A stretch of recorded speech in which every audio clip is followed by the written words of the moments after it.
여직원들이 교회 찬송가를 부르며 무대로 향합니다. 2013년쯤 진행된 이 공연이 열린 곳은 교회가 아닌 KCTV 제주방송 강당입니다.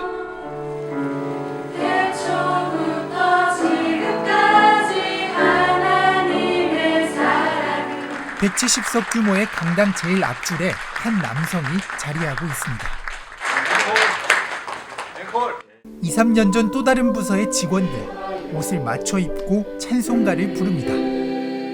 주님께 영광을, 주님께 감사를, 주님께 사랑해.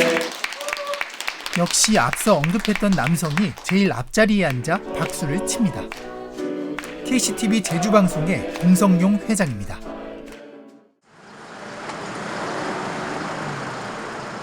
공 회장이 지켜보던 무대는 사내 예배 시간에 이루어지는 특별 찬송 공연으로 부서별로 한 달에 한 번씩 나가 찬송가를 부르는 행사입니다. 3주 연습해가지고 좀 심하게 말하면 재롱잔치처럼 이건 직원을 위하는 것이라고 볼 수 없잖아요, 사실은. 그 연습을 밤늦게 했거든요. 한 8시, 9시까지. 솔직히 나이 3, 40 먹고 그런 무대 위에서 춤추고 노래 부르고 하는 게 좀 창피하죠. 좀 억지로 시키니까 하는 건데. 개인 종교나 의지와 상관없이 거의 모든 직원이 특별 찬송에 참여했고 한 달에 한 번 사내 예배도 사실상 강제였다고 합니다. 같은 기분이죠. 회장님하고 가까우신 목사님들이 돌아가면서 오시는데 가끔 중요한 분들이 와요. 그럴 때는 회장님이 직접 부서를 돌아다녀요. 예배 오라고 다그치고 전혀 자율이 아니에요. 사실 저도 기독교긴 하지만 그렇게 하는 건 좀 아닌 것 같아요. 일단은 여기는 회사잖아요. 근데 이제 회장님의 종교적인 그런 거를 이제 강요를 하는 게 말 못할 직원들의 어려움은 이뿐만이 아닙니다. 회사 상품인 디지털 TV와 인터넷, 알뜰폰을 팔아야 하는데 비영업부서 직원들까지 총동원됩니다. 제일 힘들었죠, 그게. 저희 부서 같은 경우는 월 말이 끝나갈 때쯤 되면 전 직원 실적이 적힌 종이 서류를 주면서 불러요. 잠깐 일로 와. 이제 국장급이나 부장급에서 지금 몇 건 했다 너. 한 건도 못했으니까 이거 언제까지 할 거냐. 빨리 해라. KCTV 제주방송의 전 직원의 영업 실적표입니다. 부서별로 누가 어떤 상품을 얼마나 판매했는지 기록돼 있습니다. 영업 실적표는 회사에 공개된 장소나 직원 전산망에도 공개돼 직원들이 영업 전선에 뛰어들 수밖에 없었다고 말합니다. 허허벌판 거기 주소지로 가라로 영업을 올려요. 사용료가 안 들어오면 선 끊으러 가는데 가봤더니 허허벌판이다, 건물이 없다. 그 영업국이 얼마나 시달렸으면 그렇게까지 해서라도 실적을 가짜로 이제 올릴까. 영업 실적 부담에 실적이 부진한 일반 부서 직원들은 영업국 직원의 실적을 돈을 주고 사는 경우도 있었다고 합니다. 돈 주고 사는 경우도 있어요. 예, 건당 3만 원 정도로 저는 기억하고 있습니다. 어느 정도로 비합리적이었냐면 영업사원들이 비영업사원들한테 한 건씩 줄 수 있어요. 항상 그런 거를 약간 유지해야 되고 술을 사준다던가 그가 암흑시장처럼 뭔가 형성이 되어 있는 거죠. 지난 4월엔 회사 측이 직원들의 집 주소를 확인해 자사 제품을 사용하지 않는 직원들을 찾아낸 뒤 변경을 요구했다는 증언도 있습니다. 직원들 주소를 확인해서 방송, 인터넷, 알뜰폰 등 회사 상품 안 쓰는 직원들을 다 찾아냈어요. 진짜 최악인 직원은 휴대폰 바꾼 지 일주일도 안 돼서 위약금을 낸 경우도 있어요. 무조건 바꿔라죠. 지난 4월 20일 공성용 회장의 CEO 메시지에서도 이러한 내용을 확인할 수 있었습니다. 사원들 사용하는 회사 상품에 대한 아쉬움과 배신감을 드러놓고자 합니다. 또 한 번 더 회사 상품을 소개합니다. 오늘 이후로는 모른다고 하지 마세요. 벌 받을 것입니다. 반드시 금액도 배우세요. 다음 몰래회의 때 필기시험 칠 수도 있습니다. 인사급여 반영합니다. 이어 전 직원에게 영업 실적을 내세워 공개적으로 수위 높은 압박성 발언도 꺼냈습니다. 사원은 칼에는 칼, 주먹에는 주먹, 돈에는 돈으로 갚아야 합니까? 저도 그렇게 할까요?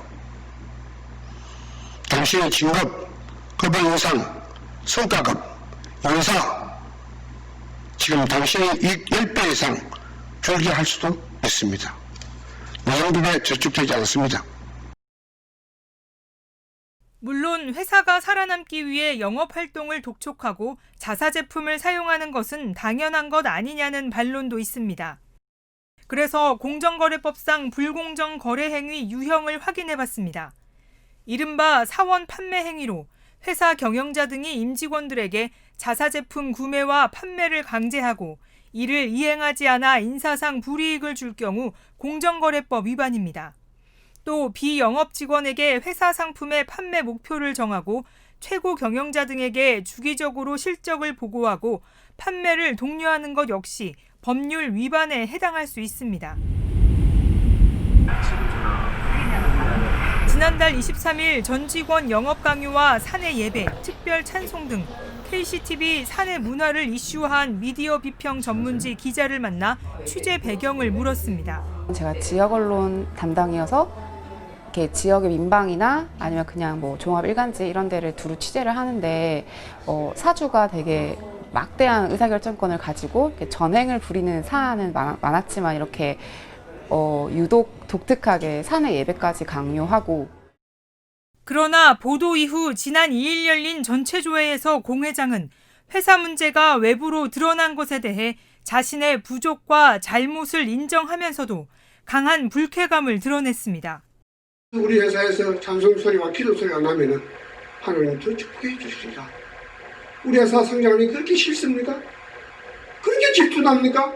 우리 적에게 그런 창피함을 이야기합니까? 직원들에게 고성을 지르고 특송 한번 더 깊이 생각해 보겠습니다. 여러분이 다 싫다면 하지 않겠습니다. 그러나 이번 이런 일 때문에 하지 않는다고 생각하지 마세요. 절대 그 정도 약한 공성이 아닙니다. 직원들에게 내부 고발자 색출을 지시합니다. 내부 예측 한 사람이 외부 예측 1000명보다 무섭습니다. 그래서 이 적은 제가 어떻게 찾겠습니까? 우리 사업 여러분들이 찾아주세요. 그리고 다 잡아주세요. 사장님들 알겠습니까?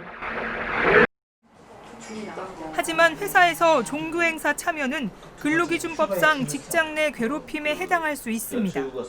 우의성 회사 측에서 직장 상사나 아니면 사업주가 종교 활동, 본인과 상관없는 종교 활동을 업무 외적으로 강요를 했을 수도 있다 한다면 그거에 따라 직장 내 괴롭힘으로도 어느 정도 판단할 수도 있지 않을까 생각합니다.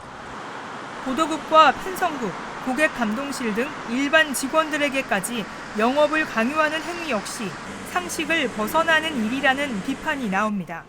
제일 중요한 게 지역방송이 지역에서 공적 역할, 또 방송으로서 공정성 이런 걸 중시하는데 그런 방송사에서 이렇게 영업을 강요하고 그 실적을 강요하고 이 행위에 대해서는 법적으로도 좀 공정거래위원회라든지 유관기관이 저는 적극적 조사를 해서. 취재진은 공성용 회장의 입장을 듣기 위해 공문을 작성해 직접 KCTV를 찾아가고 문자와 전화로 수차례 공식 인터뷰를 요청했지만 응하지 않았습니다. KCTV 측은 서면 답변을 통해 전 직원 영업과 자사 제품 강요 논란은 회사 제품에 대한 이해 증진과 회사 발전을 위한 강조 내지 호소이지 강요라기 보기 어렵다고 밝혔습니다. 사내 종교 행사와 관련해서도 강요라고 보기 어렵고 오해를 불식시키기 위해 올해부터 예배와 특별 찬송을 하지 않고 있다고 전해왔습니다. 도내 대표 중소기업이자 케이블 방송사로서 전국적인 성공 모델로 손꼽히는 KCTV 제주방송. 하지만 그 안에서 벌어지고 있던 불공정한 행위들, 시청자 여러분은 어떻게 보셨습니까? 내일 이 시간에는 KCTV에서 벌어진 근로기준법 위반 실태와 왜 지금까지 이런 구시대적인 기업 문화가 이어질 수밖에 없었는지 살펴봅니다. 탐사 K입니다.